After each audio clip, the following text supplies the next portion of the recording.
only two rules for joining the 6th Street Geriatric Motorcycle Crew.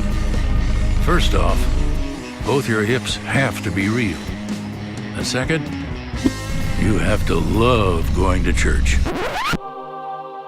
Yep, that's right. Speaking of church, about a month before my neighbor Walter died, a few of us hog-riding old-timers were sitting around trying to impress each other. I said, "Walter, do you know I haven't missed a day of church in 30 years? Of course, he looked up with a wry smile and said, "Jerry, that's a pretty good track record." Now, what were you doing with all that time when you weren't in church? I hope you were being a true Christian then, too.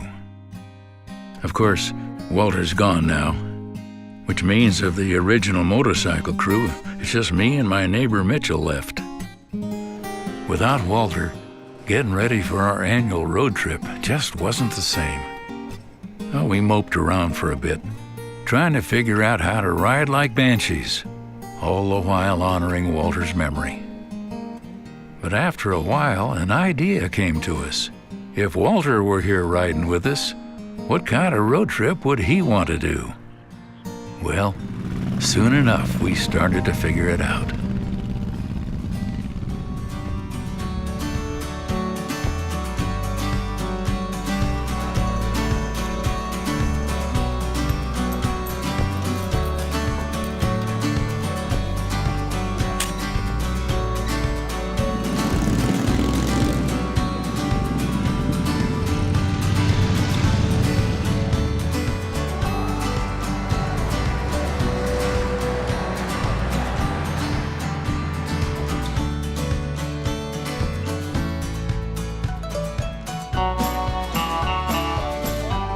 You know, we've been doing this trip every year for the last 2 decades, and I'd say this year we traveled fewer miles than we ever have before.